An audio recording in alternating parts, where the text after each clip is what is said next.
तो धीरे धीरे एक एक कवर करके सब खाइएगा, न कि पूरा थाल ही एक बार में खा जाइएगा। तो मोदी जी धीरे धीरे सबके लिए कर रहे हैं। धनिया आदमी के न खेती बा, गरीब के कहाँ बा, कोई पैसे में दी ओकरे से खाही के नहीं खे। हर चीज का स्तर जो है वो बढ़ा है, न कि महंगाई बढ़ा है। किसान के तो कुछ सरकार नहीं के कर, महंगाई भी घटी है और जीवन यापन का जो साधन संसाधन है वो बढ़ा है। इलेक्शन आए नजदीक तो रेट गिरा दे, या फिर इलेक्शन खत्म होए तो हर चीज पर महंगाई डाल दे। कोई सरकार आई जाई महंगी ऐसा ही रही, कबो लरम ना होई। आज इतना अच्छा देश का नीति है कि हमारे प्रधानमंत्री के पीछे पीछे सारे विश्व के प्रधानमंत्री घूम रहे हैं। पेंशन 1000 रुपया हो गया है चारू भर, अब बिहार में 400। पहले बिहार में रुपया ना रहे, अब बिहार में पैसा हो गई। गरीब रहता तो काम के लिए नहीं जाता लोग। आज जाइए तो 10 गो आदमी खोजिए काम के लिए, आज काम है कोई मिलेगा आपको यहाँ? जो भी फैक्ट्री था वो भी खत्म हो गया, बंद कर दिया गया। दोस्तों नमस्कार, जनमत अखाड़ा में आपका स्वागत है। जनता के अखाड़ा में हम पहुंच चुके हैं। न पक्ष न विपक्ष, बिल्कुल निष्पक्ष तरीके से हम जनता से बात करते हैं, जनता के मुद्दे उठाते हैं। और चुनाव की घोषणा हो चुकी है। जितने भी पॉलिटिकल पार्टीज के नेता हैं, चाहे मोदी जी हो, राहुल गांधी हो, नीतीश कुमार जी हो, तेजस्वी यादव हो, सभी चुनावी समर में अपनी जो है अखाड़ा में उतर चुके हैं। और हम भी आ चुके हैं यहाँ पब्लिक के अखाड़ा में। यहाँ लोगों से बात करेंगे और आज का जो मुद्दा होगा वो महंगाई का मुद्दा होगा। जब भी चुनाव आता है तो रेट गिर जाते हैं, लेकिन जैसे ही चुनाव खत्म हो जाता है फिर दाम अचानक से बढ़ने लगते हैं। आखिर ऐसा क्यों होता है? तो ये बताइए कि अभी महंगाई है क्या, महंगाई खत्म हो गई है? महंगाई है, लेकिन थोड़ा रेट अभी पहले के अनुसार, जब इलेक्शन गिरा गया है तब महंगाई थोड़ा गिर गई है। और इलेक्शन जैसे ही खत्म होगा तब पेट्रोल या डीजल पर 2 रुपया 3 रुपया घटा है, तब फिर 7 रुपये आसपास चढ़ जाएगा, 5 रुपया बेसी हो जाएगा। यही बात है हमारा। तो ये भाई साहब कह रहे हैं कि अभी दाम घट गया है, तो ये दाम क्यों घटाया गया है? इलेक्शन आ गया है नजदीक, सब लोग अपना इसी कर रहे हैं, तो हमारा आप कहना हंस रहे हैं। हाँ ठीक है, उनकी दीजिए, वो बोलेंगे। तो देखिए, हमारा कहना हो नेता या मोदी जी हो या तो बीसी हो, जो कोई भी नेता हो, लेकिन ताकि ये ना करे कि इलेक्शन आए नजदीक तो रेट गिरा दे, या फिर इलेक्शन खत्म होए तो हर चीज पर महंगाई डाल दे। ये बताइएगा कि जैसे ही इलेक्शन नज़दीक आता है तो दाम घटने लगते हैं, चाहे पेट्रोल डीजल हो, चाहे और भी सामानों के गैस का हो, लेकिन जैसे ही चुनाव ख़त्म होता है उसके बाद दाम बढ़ने लगते हैं। क्यों ऐसा होता है? सबसे पहले मैं आपके चैनल को धन्यवाद देता हूं जो जन संवाद यहाँ कर रहे हैं। मेरा नाम बनारसी कुशवाहा है, मैं राष्ट्रीय लोक मोर्चा का प्रदेश महासचिव हूँ। उपेंद्र कुशवाहा जी, उपेंद्र कुशवाहा जी का।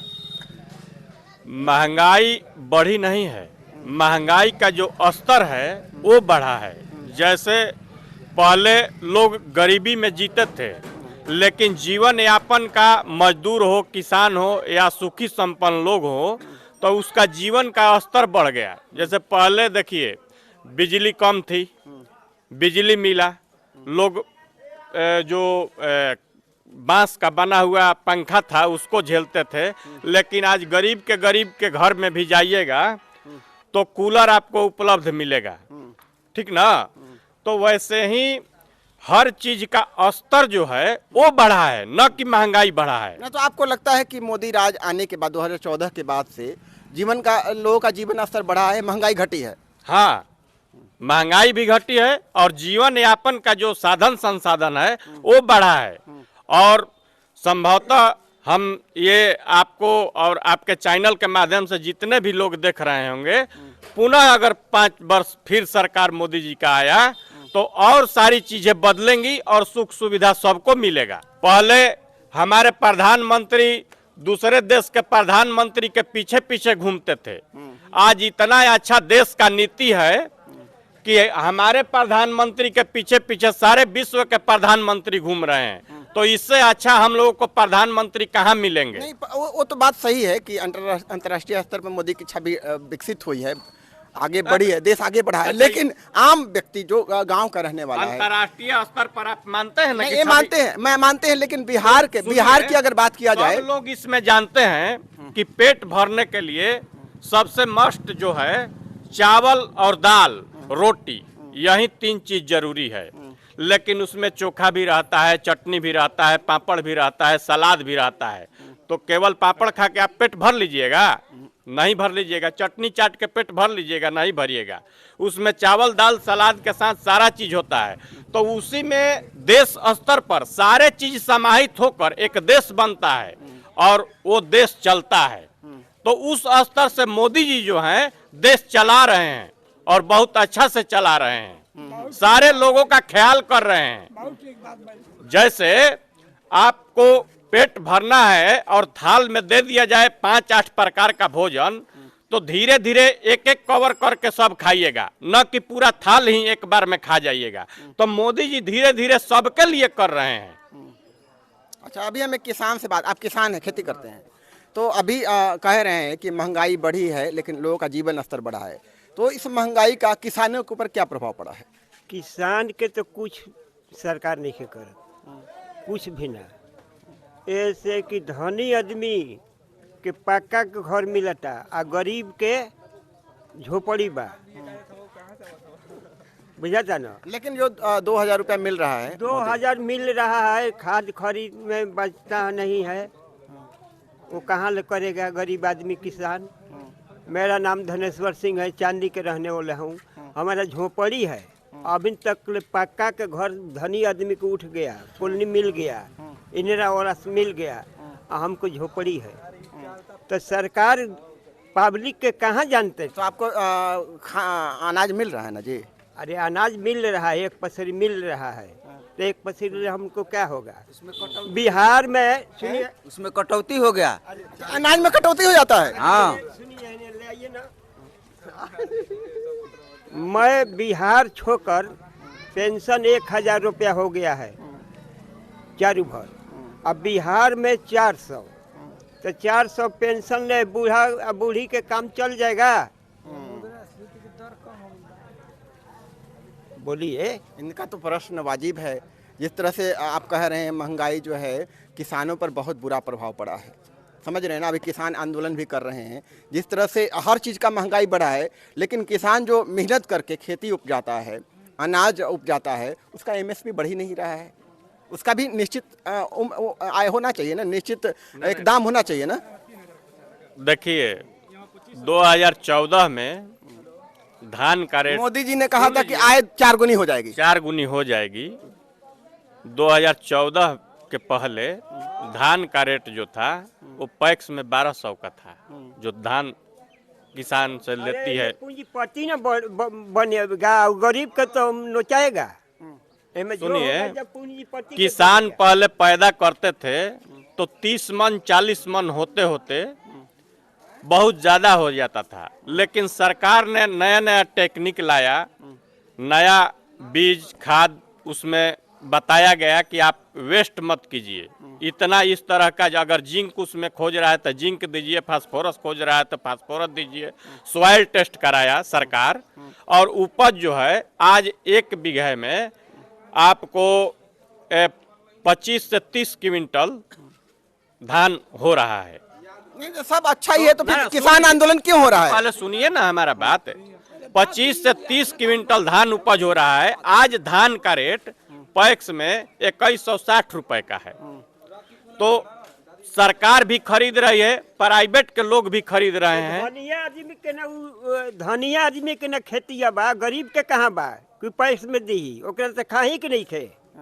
जो गरीब आदमी है वो खुश है मोदी सरकार में? मोदी सरकार में गरीब आदमी खुश है? कौनो सरकार आई या जाई, कोई सरकार आई जाई, महंगी असही रही, कबो लरम ना होई। कोई सरकार आई जाई, महंगी असही रही। अब बेसी हम ना कुछ बोलब। ये कह रहे हैं कि महंगाई तो रहेगा, लेकिन जिस तरह से विपक्ष आरोप लगा रहा है कि मोदी जी जो है अडानी अंबानी का जेब भर रहे हैं, और गरीबों के जेब से, राहुल गांधी भी ये कह रहे हैं कि गरीबों के जेब से पैसा निकाल करके अडानी अंबानी का खजाना भरा जा रहा है। अच्छा ये बताइए, अडानी अंबानी अगर नहीं होते तो कितने युवा बेरोजगार होते, और आज भी अडानी अंबानी लगे हुए हैं कि युवाओं को हम रोजगार दें। सरकार का जितना अपना क्षमता है, तंत्र है, चाहे पूरे विश्व में देख लीजिए, बिना प्राइवेट सेक्टर का न सरकार परिपूर्ण है, न सरकारी सेक्टर से जो प्राइवेट सेक्टर है वो परिपूर्ण है। तो अडानी अंबानी लगे हुए हैं कि युवाओं को नौकरी दें, तो अडानी अंबानी का आज कोई भी सरकार आए तो उनके साथ मिलकर ही चलना पड़ेगा। अब बिहार में पैसा हो गई अच्छी तरह से, सब कोई पैसा वाला कम बेसी हो गई। बात समझ में आवता रवा? ई जौन बात बोलत तनी, एक नंबर बात बोलत तनी, बिहार में पैसा नहीं था, अब पैसा हो गया बिहार में। अब कोई गरीब नहीं है यहाँ ना। गरीब कहाँ है? गरीब रहता तो काम के लिए नहीं जाता लोग। आज जाइए तो 10 गो आदमी खोजिए काम के लिए, आज काम है कोई मिलेगा आपको यहाँ? राशन फ्री में मिल रहा है, राशन खा के आपको वृद्धा पेंशन, राशन, किसान का क्रेडिट कार्ड बनवाए हैं, उससे मिल रहा है 2000। आयुष्मान कार्ड बनिए गया है दवाई के लिए। नहीं, आप लोगों को है कि हमारा अनाज मिल रहा है, 2000 रुपया मिल रहा है, लेकिन बिहार के विकास कहाँ हो रहा है? एक फैक्ट्री लगी है बिहार में ना, एक फैक्ट्री नहीं है बिहार में। कहीं जो भी फैक्ट्री था वो भी खत्म हो गया, बंद कर दिया गया। फैक्ट्री एक फैक्ट्री। ये बताइए कि आप कह रहे हैं कि बिहार में बिहार के विकास के लिए मोदी जी ने बहुत किया है। पहली मेरी बात सही है, पहली बार 1,08,000 करोड़ का उन्होंने योजना लाया था कि इससे विकास होगा, फिर 20,400 करोड़ का हुआ, लेकिन बिहार तो वैसा का वैसा पिछड़ा राज्य है। यहाँ के लोग हैं गुजरात जाते हैं, महाराष्ट्र जाते हैं, दिल्ली जाते हैं काम करने के लिए। कहाँ लोगों का विकास हुआ? बिहार का कहाँ विकास हुआ है? बिहार का विकास हुआ है, दूसरे राज्य से भी यहाँ भी आते हैं लोग, लेकिन उस राज्य की तुलना में और इस राज्य की तुलना में आप आबादी देखिएगा तो हम लोगों का ज़्यादा आबादी है, तो वहाँ से भी जितनी आबादी है उस अनुसार यहाँ बिहार में भी लोग आते हैं काम करने, और यहाँ जितनी आबादी है अन्य राज्यों में भी जाते हैं। लेकिन आगे अगर फैक्ट्री लगे तो यहाँ के लोगों को यहीं रोजगार मिल जाए, तो कम से कम वो अपने बूढ़े माँ बाप की सेवा यहीं रहकर काम करके करेंगे। तो आप ये मतलब स्वीकार करते हैं ना कि बिहार में कोई फैक्ट्री नहीं लगी है? फैक्ट्री लगी है, लेकिन जितनी चाहिए उतनी नहीं लगी है। जो फैक्ट्री थी वो भी उजड़ गई। डालमिया नगर का देखिए, उजड़ गया। डालमिया नगर आज ही उजड़ा, कांग्रेस के जमाने में जल के खत्म। तो मोदी सरकार का उत्तरदायित्व होता है ना। बार बार मोदी जी आते हैं, भोजपुरी में संबोधन करते हैं कि हम ये करब, हम वो करब, लेकिन क्या करते हैं? अगला आने वाला 5 साल में आप डालमिया नगर में जरूर एक फैक्ट्री देखिएगा। आदरणीय उपेंद्र कुशवाहा जी के नेतृत्व में और आदरणीय प्रधानमंत्री जी के संज्ञान में यहाँ फैक्ट्री दिखेगा आपको। डालमिया नगर में डालमिया नगर फैक्ट्री बनेगा तो बड़ी अच्छी बात है।